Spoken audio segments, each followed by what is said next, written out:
नमस्कार। आकाशवाणी की राष्ट्रीय विज्ञान पत्रिका विज्ञान भारती के इस अंक में आपका स्वागत है। मैं हूं नवोदिता। विज्ञान और हमारा जीवन इस कदर जुड़े हैं कि एक की प्रगति बिना दूसरे के नहीं हो सकती। लगभग इसी बात को कवि एल्विन पैंग अपनी अंग्रेजी कविता फॉर एन इंजीनियर में कुछ इस तरह कहते हैं, जिसका हिंदी में अनुवाद इंजीनियर के लिए सौरभ राय का है। ये कविता दुनिया बदलने का इरादा नहीं रखती, न उसे रत्ती भर हिलाना चाहती है। ये काम विज्ञान का है। उसके कंधे जिंदगी की मजबूत चट्टान है। उसका काम अब लगभग पूरा हो चुका है। वो आंकड़ों को आखिरी बार दोहराता है। काम खत्म करते हुए वो हकीकत के अंधेरे को तोहफे में देता है एक जादुई योजना, कागज पर खींची गई लकीर जो एक दिन मंसूबों को हकीकत से जोड़ती एक पुल बन जाएगी। मौसम के पूर्वानुमान से जुड़े कुछ ऐसे ही मंसूबे पिछले दशकों में एक एक करके हमारे वैज्ञानिकों ने अपनी बनाई तकनीकों से सच किए हैं, और अब वक्त है उन मंसूबों और तकनीकों के विकेंद्रीकरण का, यानी भारत में पंचायत स्तर पर मौसम पूर्वानुमान की तकनीक को स्थापित करने का। ये तकनीक ग्रामीण समुदायों के लिए अत्यधिक लाभकारी साबित हो सकती है, क्योंकि ये आपदा प्रबंधन, खेती और जलवायु परिवर्तन से संबंधित चुनौतियों के समाधान प्रस्तुत करती है। स्वचालित मौसम स्टेशन जैसा उपकरण जो सटीक रूप से मौसम के विभिन्न मापदंडों जैसे तापमान, आर्द्रता, वर्षा, वायु गति की जानकारी देता है, स्थानीय पंचायत क्षेत्र में काफी कारगर सिद्ध होगा। इसी प्रकार मौसम पूर्वानुमान के मोबाइल ऐप्स और एसएमएस सूचना सेवाएं छोटे और सीमांत किसानों के लिए बहुत ही उपयोगी साबित होंगी। ड्रोन और सैटेलाइट इमेजरी के माध्यम से बड़ी कृषि भूमि का निरीक्षण और वहां के मौसम से संबंधित बदलावों और आपदाओं का पूर्वानुमान लगाया जा सकता है। वहीं जीआईएस और रिमोट सेंसिंग तकनीक से पंचायत स्तर पर स्थानीय जलवायु पैटर्न को समझने में मदद मिलती है। पंचायत स्तर पर ये तकनीकें सटीक खेती की योजना, आपदा प्रबंधन, जल संसाधनों के कुशल प्रबंधन में खासी मददगार साबित हो सकती हैं, और मौसम पूर्वानुमान की मदद से किसान अपनी फसलों और आय को सुरक्षित रख सकते हैं। पंचायत स्तर पर इन तकनीकों के क्रियान्वयन में जाहिर है कुछ चुनौतियां भी हैं। जैसे ग्रामीण क्षेत्रों में तकनीक की पहुंच अभी भी एक बहुत बड़ी चुनौती है, खासकर इंटरनेट और डिजिटल उपकरणों की सीमित उपलब्धता के कारण। साथ ही कई किसानों और पंचायत सदस्यों के पास तकनीकी ज्ञान की कमी होती है, जिससे वो इन तकनीकों का पूरी तरह से फायदा नहीं उठा पाते। इसके लिए प्रशिक्षण और जागरूकता कार्यक्रम बहुत जरूरी हैं। इसी के साथ साथ इन तकनीकों के कार्यान्वयन के लिए पर्याप्त वित्तीय संसाधनों की भी आवश्यकता होगी, जो पंचायत स्तर पर हमेशा उपलब्ध नहीं होते। इन्हीं चुनौतियों के मद्देनजर भारत सरकार के पंचायती राज मंत्रालय, पृथ्वी विज्ञान मंत्रालय और मौसम विज्ञान विभाग के संयुक्त प्रयास से बीती 24 अक्टूबर को नई दिल्ली के विज्ञान भवन में ग्राम पंचायत स्तर पर मौसम पूर्वानुमान का शुभारंभ किया गया। ये पहल जमीनी स्तर पर जलवायु परिवर्तन से संबंधित तैयारियों की दिशा में एक बहुत बड़ा कदम है। इस मौके पर विज्ञान और प्रौद्योगिकी तथा पृथ्वी विज्ञान राज्य मंत्री स्वतंत्र प्रभार डॉक्टर जितेंद्र सिंह ने पंचायती राज मंत्रालय और आईएमडी के बीच सहयोग की सराहना करते हुए इस बात पर जोर दिया कि ग्राम पंचायत स्तर पर मौसम पूर्वानुमान की उपलब्धता से आपदा तैयारियों को काफी बढ़ावा मिलेगा। स्वतंत्रता के बाद मौसम विभाग की ओर से जिस जिस तरह की वैज्ञानिक व्यवस्थाएं थी, उस तरह की जानकारी देने का प्रयास भी रहा, किसानों को भी और दूसरे वर्गों को भी। आकाशवाणी में मौसम का हाल करके एक सूचना हुआ करती थी सुबह और शाम, लेकिन उस समय हमारे पास वैज्ञानिक टेक्नोलॉजी का बड़ा अभाव था। मेट्रोलॉजी सिस्टम बहुत ज्यादा उन्नत नहीं था, परंतु प्रयास जरूर था। और जहां हम पहले केवल रडार के माध्यम से भविष्यवाणी किया करते थे, अब हमने स्पेस टेक्नोलॉजी का भी इस्तेमाल करना शुरू किया। और इसी तरह से जहां तक कृषि का ताल्लुक है, एक और ऐप शुरू किया गया मेघदूत, वो भी किसानों के लिए है। इसी तरह से एक और ऐप है हमारा मौसम। ये सब उपलब्ध है। और मैं चाहूंगा कि हमारे वाले समय में कृषि विभाग के साथ उनके सौजन्य से इस प्रकार के जागरूकता के शिविर भी लगाए और हमारे विशेषज्ञ जाकर के वहां पर कुछ जानकारियां भी दे सके। पंचायत मौसम सेवा का पोर्टल 2024 में शुरू हो रहा है, जो ईज ऑफ लिविंग है। अगर विज्ञान का मूल यही लक्ष्य है तो आज हमने किसानों के जीवन में भी बहुत ना सही कुछ एक भूमिका निभाने के लिए एक प्रयास किया है।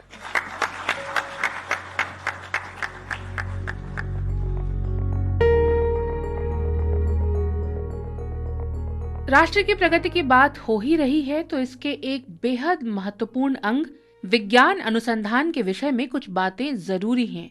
भारत में क्वांटम मिशन, आर्टिफिशियल इंटेलिजेंस और विश्व स्तरीय अनुसंधान पर सूचना से भरपूर एक विश्लेषण के साथ हमारे बीच हैं सचिव विज्ञान प्रौद्योगिकी विभाग डॉक्टर अभय करंदीकर।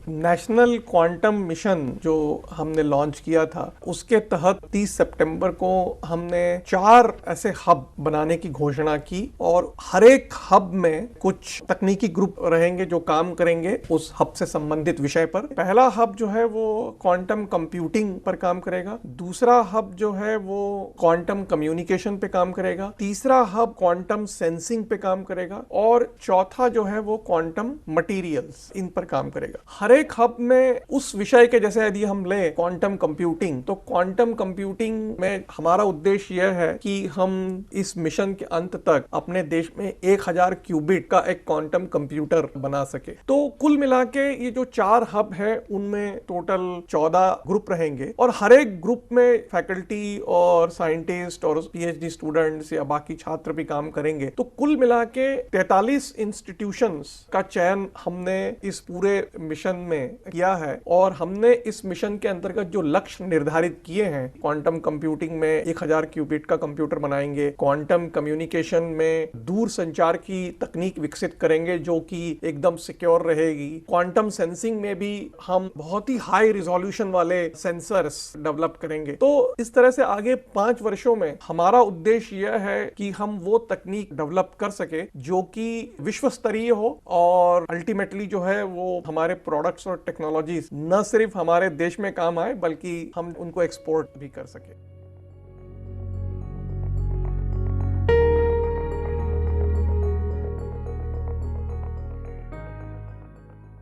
जैसा आप सभी लोग जानते हैं कि अभी एआई, आर्टिफिशियल इंटेलिजेंस सभी क्षेत्रों में आ गया है। चैट जीपीटी का उपयोग तो आजकल स्कूल के छात्र भी करने लगे हैं, लेकिन इन सब टूल्स के पीछे जो एक बेसिक मॉडल रहता है वो अभी भी जो है वो अंग्रेजी लैंग्वेज पर आधारित है और अंग्रेजी में जो सारा डेटा अवेलेबल है उनके ऊपर आधारित है। तो भारतीय भाषाओं पर आधारित एक फाउंडेशन मॉडल हमारे आर्टिफिशियल इंटेलिजेंस टूल के लिए हम बना पाए, इस दिशा में यह एक बहुत महत्वपूर्ण कदम है जो हमने कल भारत जनरेटिव एआई का शुभारंभ किया है। आईआईटी बॉम्बे के नेतृत्व में कई वैज्ञानिक काम करेंगे जो कई आईआईटी से हैं, जैसे IIT Mandi, IIT Hyderabad, triple IT Hyderabad, IIT Kanpur. तो यह एक कंसोर्शियम प्रोजेक्ट है और हमें आशा है कि अगले 1-2 वर्षों में हम कुछ भारतीय भाषाओं के लिए, पहले हिंदी और कुछ अन्य भाषाओं के लिए एक फाउंडेशनल मॉडल का विकास कर सके।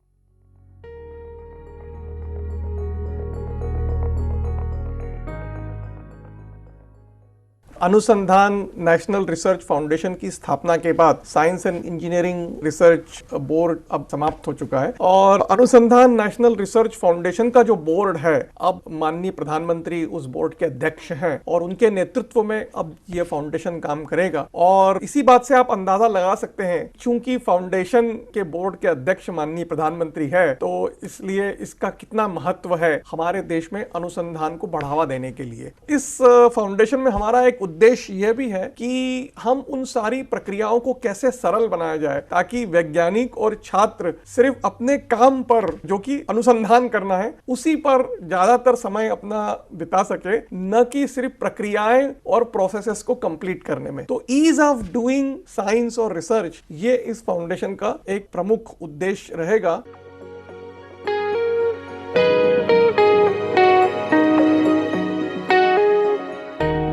हमारा मंत्रालय कई स्तरों पर काम कर रहा है महिलाओं की विज्ञान और प्रौद्योगिकी में भागीदारी बढ़ाने के लिए। अक्सर देखा गया है कि जो बहुत प्रतिभाशाली महिलाएं हैं वो पीएचडी लेवल तक की शिक्षा ग्रहण करने के बाद भी बाद में अपना वैज्ञानिक कैरियर जारी नहीं रख पाती हैं कई पारिवारिक और सामाजिक कारणों के कारण। तो ऐसे महिलाओं को हम फिर से विज्ञान के कैरियर में वापस ला सके या फिर उनको पीएचडी करने में मदद कर सके या उसके बाद पोस्ट डॉक्टरल फेलोशिप दे सके, इस तरह के कई स्तरों के प्रोग्राम हमारा जो मंत्रालय का जो वाइज किरण डिवीजन है women in science and engineering उस तरह के प्रोग्राम चला रहा है। अभी हमने हाल ही के वर्षों में उन प्रोग्राम्स में कई तरह का बदलाव किया है ताकि हमारे जो महिला वैज्ञानिक हैं उनको हम कई तरह से मदद कर सके। स्टार्टिंग फ्रॉम स्कूल, मतलब स्कूल में जो हमारी छात्राएं हैं उनकी विज्ञान में रुचि बढ़ाने से लेकर जो महिलाएं कई वर्षों तक काम कर चुकी थी और अब वापस कई पारिवारिक कारणों से यदि अपना प्रोफेशन छोड़ दिया था और वापस आना चाहती हैं, तो ऐसे कई तरह के प्रोग्राम्स हमारा मंत्रालय चला रहा है और इसका परिणाम हुआ काफी हद तक। और हमें आशा है कि आगे आने वाले वर्षों में महिलाओं की भागीदारी विज्ञान और प्रौद्योगिकी में व्यापक तौर पर बढ़ेगी।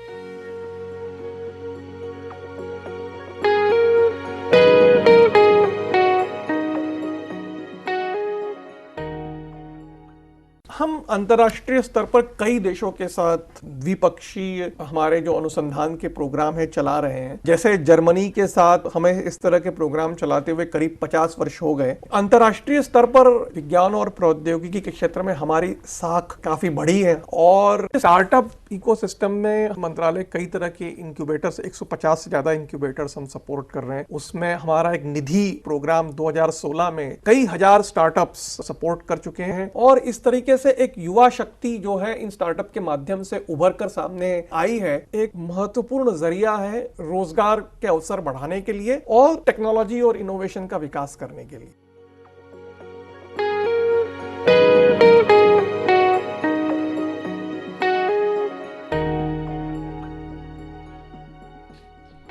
विज्ञान अनुसंधान सचिव विज्ञान प्रौद्योगिकी विभाग डॉक्टर अभय करंदीकर को अभी आपने सुना। सौजन्य दिलीप झा, आकाशवाणी दिल्ली।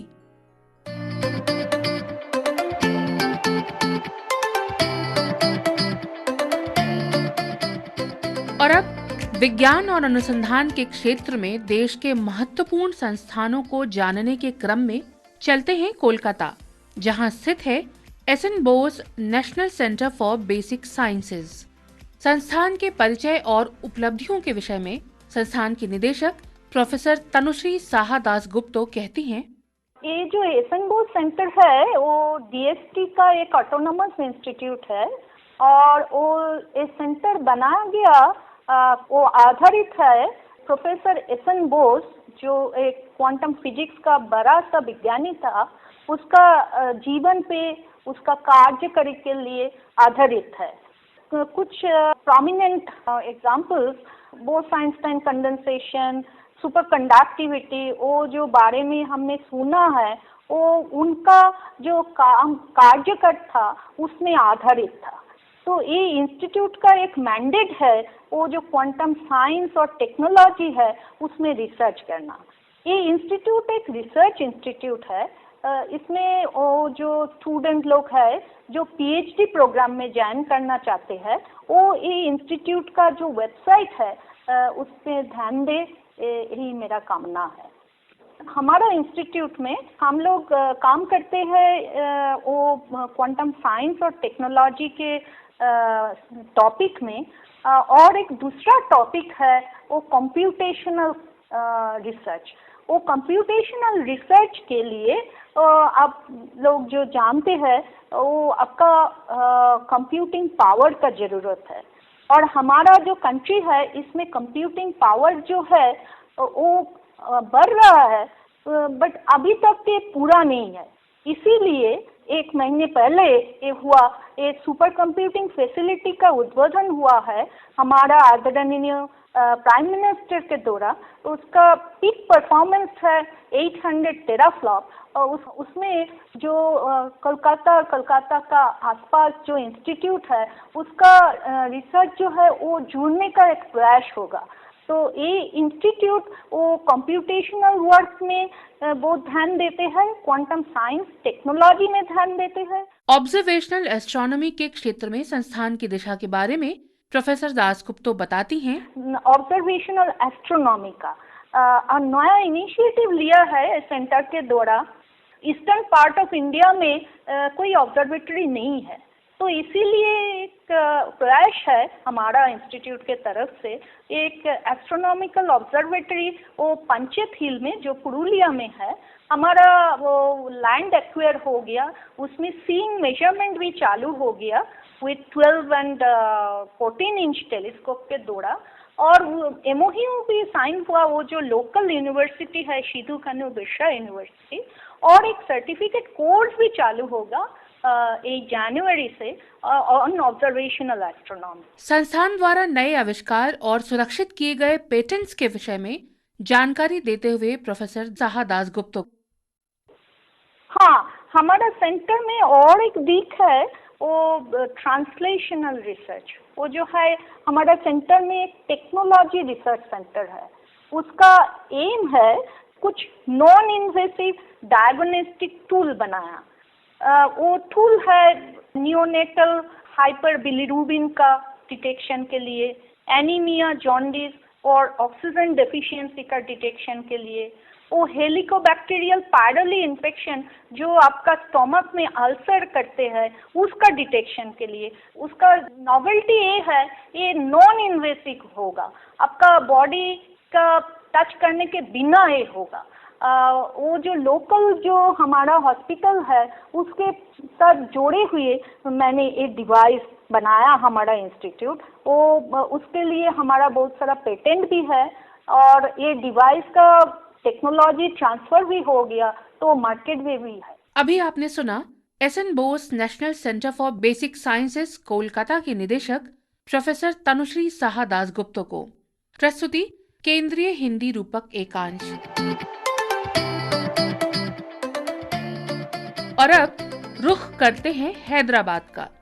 अंतरराष्ट्रीय स्पेस स्टेशन और वहां भारतीय मूल की एस्ट्रोनॉट सुनीता विलियम्स के निर्धारित समय से अधिक रुकने के कारण और अन्य संबंधित बातों पर एक भेंट वार्ता की गई डॉक्टर शेषागिरी राव वेलंकी से।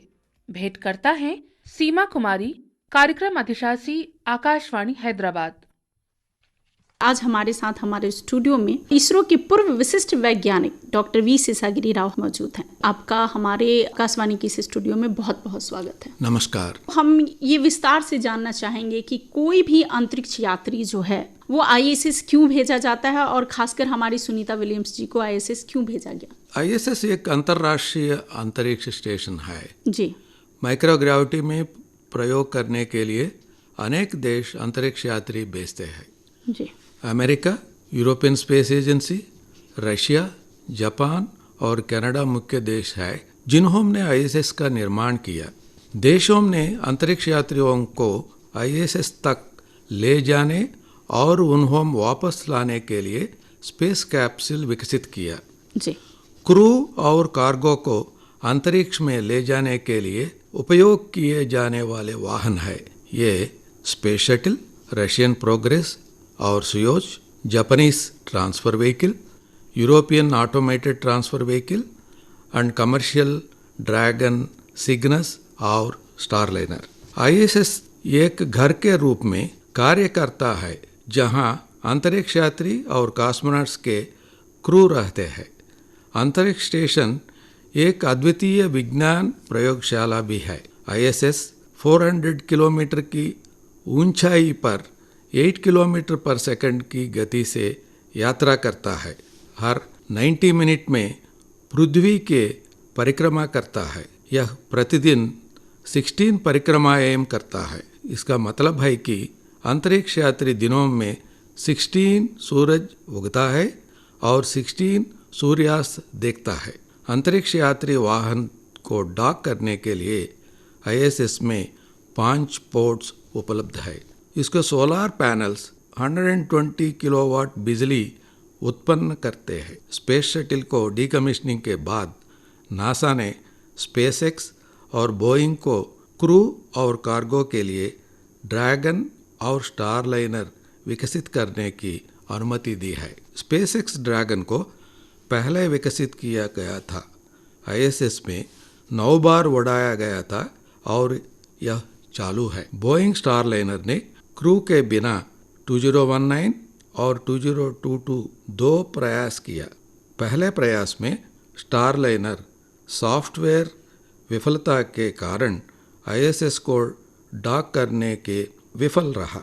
दूसरा प्रयास सफल रहा। बोइंग पहले चालक दल वाले स्टारलाइनर को अटलास 5 रॉकेट द्वारा 5 जून 2024 को सुनीता विलियम्स और बैरी विल्मोर को साथ आईएसएस में लॉन्च किया गया था। स्टारलाइनर को साथ यात्रियों को ले जाने की जगह मिली है। स्टारलाइनर ने 6 जून को आईएसएस को डॉक किया। सुनीता और विल्मोर को आईएसएस भेजा जाता है ताकि यात्रियों को आईएसएस तक ले जाने और वापस लाने के लिए स्टारलाइनर का परीक्षण किया जा सके। जी, सुनीता विलियम्स ने अभी तक कितनी बार इंटरनेशनल स्पेस स्टेशन का दौरा किया? सुनीता विलियम्स भारतीय मूल की नासा अंतरिक्ष यात्री।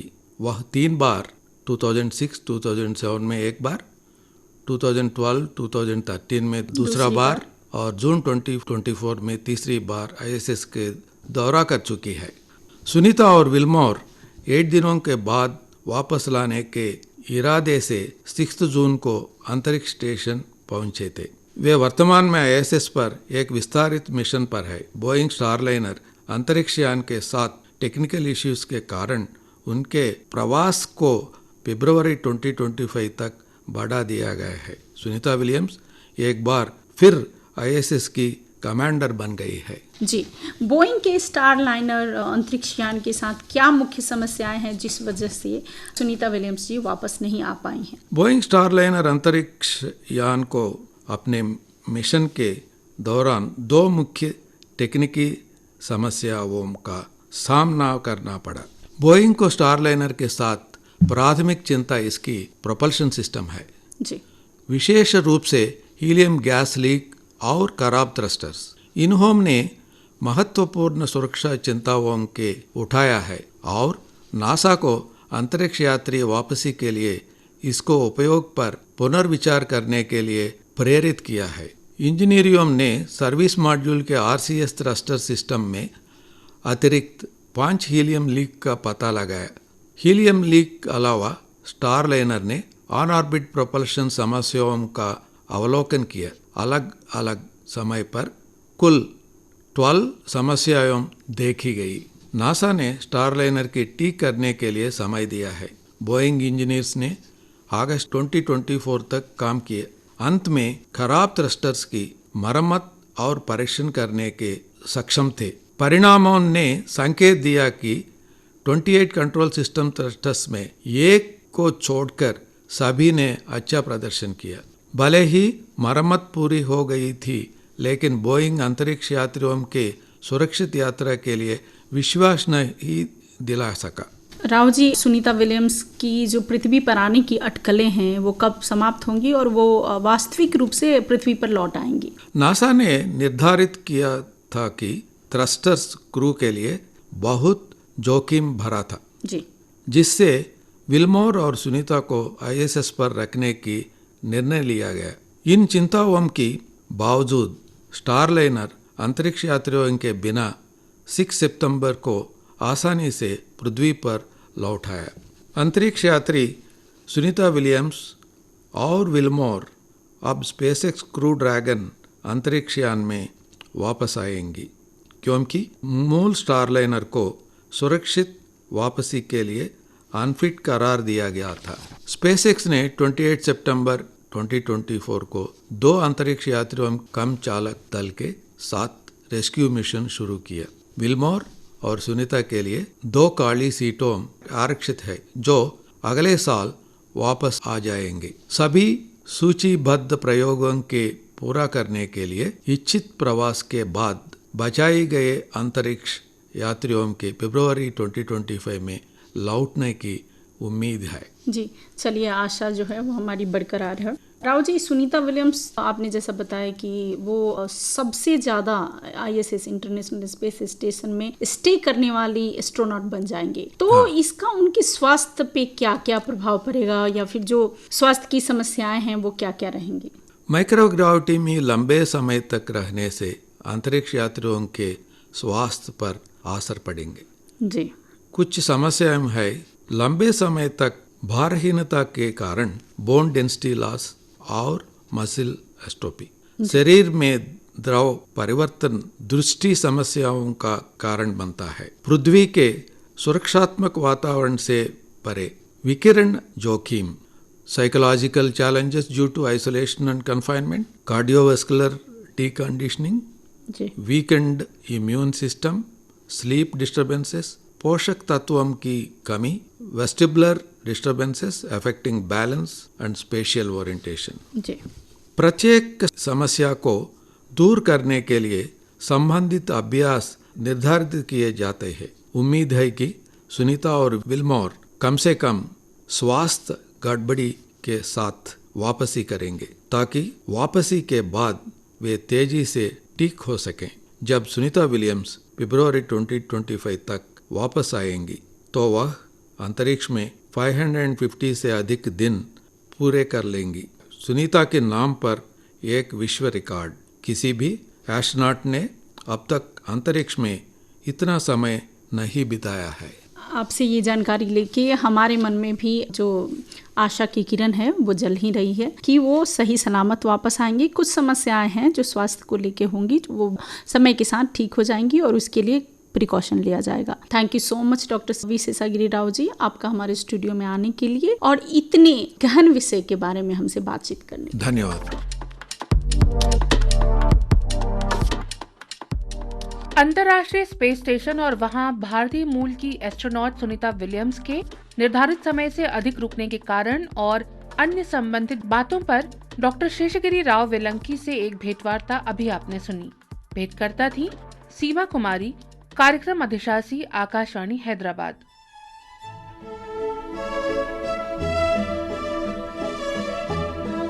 बीते दिनों वर्ष 2024 के लिए विज्ञान और चिकित्सा के क्षेत्र में विश्व भर में प्रतिष्ठित नोबेल पुरस्कार विजेताओं की घोषणा की गई। इस वर्ष भौतिकी के क्षेत्र में नोबेल पुरस्कार विजेता हैं जॉन हॉपफील्ड और जेफरी हिंटन। कृत्रिम तंत्रिका नेटवर्क के साथ मशीन लर्निंग को सक्षम करने वाली आधारभूत खोजों और आविष्कारों के लिए इन्हें नोबेल से सम्मानित किया जाएगा। वहीं रसायन विज्ञान के क्षेत्र में नोबेल दिया जाएगा कंप्यूटेशनल प्रोटीन डिजाइन के लिए डेविड बेकर को और साथ ही प्रोटीन संरचना भविष्यवाणी के लिए डेमिस हेसेबिस और जॉन जम्पर को। फिजियोलॉजी या मेडिसिन के क्षेत्र में इस साल नोबेल पुरस्कार से सम्मानित किए जाएंगे विक्टर एम्ब्रोस और गैरी रुवकुन, जिन्होंने को माइक्रो आरएनए की खोज और जीन विनियमन में इसकी भूमिका को उजागर किया है। इस खोज के कैंसर और आनुवंशिक विकारों सहित विभिन्न स्वास्थ्य चुनौतियों को समझने के लिए महत्वपूर्ण निहितार्थ हैं। सभी विजेताओं को पत्रिका की ओर से मानवता के हित में महत्वपूर्ण खोजों के लिए साधुवाद और नोबेल पुरस्कार की हार्दिक बधाई। और अब एक विशेष सूचना। वर्ष 2024 का आकाशवाणी का प्रतिष्ठित सरदार पटेल स्मृति व्याख्यान विख्यात अंतरिक्ष विज्ञानी इसरो के अध्यक्ष डॉक्टर एस सोमनाथ द्वारा आकाशवाणी दिल्ली स्थित रंग भवन में आज शाम आमंत्रित श्रोताओं के समक्ष दिया गया। Indian space odyssey in search of new frontiers, इस विषय पर केंद्रित डॉक्टर सोमनाथ के इस व्याख्यान की रिकॉर्डिंग का प्रसारण 31 अक्टूबर को सुबह 11 बजे और रात 9:30 बजे आकाशवाणी के राष्ट्रीय नेटवर्क पर सुना जा सकेगा। देश की विज्ञान नीति प्रगति के प्रदर्शक professor Meghnad Saha, professor Janaki Ammal, professor Atmaram, doctor Homi Bhabha, doctor S Chandrasekhar और डॉक्टर APJ अब्दुल कलाम को स्मृति नमन करते हुए संपन्न होता है विज्ञान भारती का ये अंक। नवोदिता को अनुमति दीजिए। नमस्कार।